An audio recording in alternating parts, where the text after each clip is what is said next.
हम बात कर रहे हैं एक अजीब किस्म के चैलेंज की, जिसमें एक ट्रक को 8,500 किलोमीटर सफर करना है। और हैरान करने वाली बात ये है कि इस ट्रक पर 3,050 केजी वजनी बर्फ का एक ब्लॉक रखा है और उसको बिना किसी फ्रीजर के लेके जाना है, और वो भी 50 डिग्री तापमान में। इस टेम्परेचर में बर्फ तो क्या, किस लोहा भी नरम पड़ जाता है। और अफ्रीका के इस गर्म जगह से पूरे 10 दिन सफर करना था, वो भी सही सलामत। और इस चैलेंज के कुछ रूल भी थे। एक तो था कि इस आइस ब्लॉक को वन पीस में लेके जाना था, और वो भी बिना रेफ्रिजरेटर के। दोस्तों, ये बात है 1959 की, जब पूरी दुनिया की नजरें को इस आइस ब्लॉक ने घेर रखी थी। इस 3,050 केजी वजनी बर्फ की शिला को पृथ्वी के एक भाग से दूसरे भाग तक ट्रांसपोर्ट करना था, और वो भी किसी प्रकार के कूलिंग यंत्र के बगैर करना है। इस सफर को नॉर्वे के शहर मोहियाना से शुरू करना था और अफ्रीका के मध्य में शहर लिब्रवेल तक लाना था।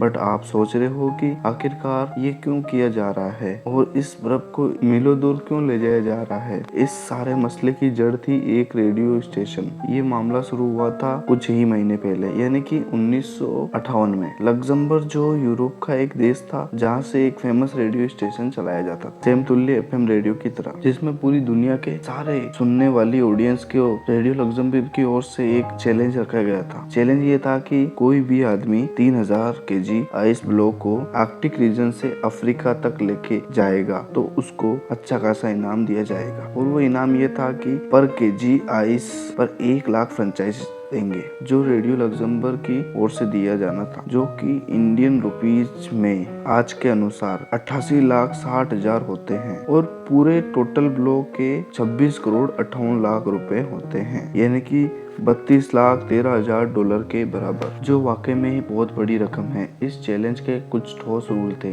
एक तो था कि आपको इस आइस ब्लॉक को वन पीस में लेके जाना है, और वो भी बाय रोड जाना है। तीसरा और कठिन रूल था कि बिना रेफ्रिजरेटर के जाना है, और रेडियो लग्जमबर्ग को पूरा विश्वास था कि ये चैलेंज किसी के लिए पॉसिबल नहीं है। रीजन से आर्कटिक तक इतना भारी बर्फ ब्लॉक लाना, क्योंकि ये सफर 8,500 किलोमीटर का था, जो कि जम्मू कश्मीर से कन्याकुमारी तक 2 गुना जाने से भी ज्यादा था। और इसको भी 2,500 किलोमीटर अफ्रीका के 50 डिग्री तापमान में सफर करना था। यहाँ अगर बर्फ को निकाल दे तो मिनटों में मेल्ट हो सकती है। फिर भला इस हफ्तों बड़ा सफर में सही सलामत कैसे पहुंच पाएंगे? लग्जमबर्ग को ये चैलेंज की किस मुसीबत में डाल देगा, ये उसको दूर दूर तक अंदाजा नहीं था। और वो वाकई में इस चैलेंज को महीनों तक करना तो दूर, किसी ने कोशिश भी नहीं की। फिर बर्गर नार्टविक नामक शख्स ने ये ऐलान किया कि वो इस चैलेंज को एक्सेप्ट करता है। बर्गर नार्टविक नॉर्वे की एक कंपनी ग्लास इंसुलेशन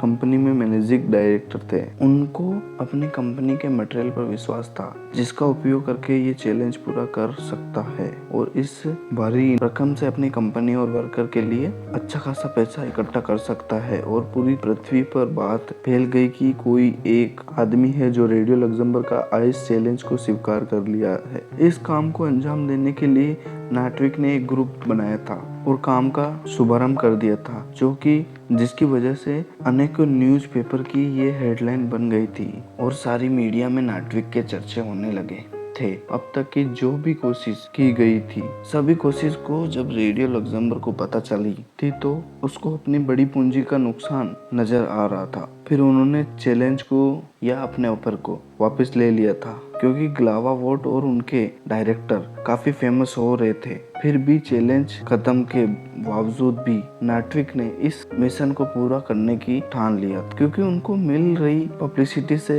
वो मोटिवेट हो रहे थे। भले ही उनको पैसा नहीं मिलेगा, परंतु उनकी कंपनी ग्लावा का नाम बढ़ चढ़ के रॉकेट की तरह ऊपर जा रहा था। फिर नॉर्वे के शहर मोहिराना से ऑन रोड आइस ब्लॉक को अफ्रीका के केवन में लिब्रवेल, बर्फ को डेनमार्क, फिर अल्जीरिया से होते हुए गेबोन तक लाया जाएगा। नेटवी की टीम में एक इंजीनियर, 4 ड्राइवर, एक ट्रक मैकेनिक था और 2 फोटोग्राफर थे। फिर उन्होंने 3,000 केजी बर्फ को ग्लेशियर से काटने का फैसला लिया था। पर मसला यहाँ आकर फंस गया था कि इतने भारी आइस ब्लॉक को कैसे उठाए, जो कि बहुत मुश्किल था। फिर 200-200 केजी के ब्लॉक को काटकर हेलीकॉप्टर से नीचे लाया गया था और उनकी मेहनत रंग ला रही थी क्योंकि मीडिया में काफी तारीफें मिल रही थी। फिर 2 कंपनियों ने उनका इस आइस चैलेंज में साथ दिया था। सेल ने फ्यूल का जिम्मा उठा लिया था और स्केनिया ने ट्रक दिया जिसमें बर्फ रखा जाएगा। फिर एक एक करके 200 केजी आइस को रखा और फ्रीज कर दिया और फिर 3050 केजी वजन के साथ सील पैक किया। ब्लॉक को खास तरीके से रखा गया था और उस पर नीचे वे साइडों में इंसुलेशन किया गया था। फिर आखिरकार वो दिन आ गया था। 27 फरवरी 1959 को सफर को हरी झंडी मिल चुकी थी। फिर शुरुआती ठंडा मौसम वाला सफर काफी सुकून दे रहा था और रोड भी क्लीन व ठीक था। अब ये लोग काफी पॉपुलर हो चुके थे, इस कारण जिस भी बड़ी सिटी से गुजर रहे थे इनका धूमधाम से स्वागत किया जा रहा था और हौसला बढ़ाया जा रहा था। जब ये ट्रक पेरिस से गुजर रहा था तब वहाँ की पुलिस भी सपोर्ट कर रही और रास्ता क्लियर कर रही थी और अब तक 1 हफ्ता गुजर चुका था और एक और ट्रक समुद्र तक पहुंच चुका था। फिर क्रेन की मदद से ट्रक को बड़ी शिप पर रखा गया था। फिर समुद्र के दूसरी तरफ नजारा पूरा का पूरा बदल गया था क्योंकि अब ट्रक अफ्रीका पहुंच गया था। वहां पर टेम्परेचर इतना हाई था कि सारी टीम को बर्फ पिघलने का खतरा मंडरा रहा और अफ्रीका की तपती जमीन की रेत से ट्रक के इंजन को भी नुकसान हो सकता था। और सबसे बड़ी दिक्कत तो ये थी कि जहाँ से टीम मेंबर गुजर रहे थे वहाँ भारी जंग चल रही थी और फ्रीडम फाइटर वहाँ की पहाड़ियों में छिपे रहते थे और वो टीम वे ट्रक को अपनी बातें मनवाने के लिए कुछ भी कर सकते हैं। फिर फेरेंस फॉरेन रीजन ने ट्रक और टीम को कुछ खास सलाह दी थी और सिक्योरिटी भी दी थी।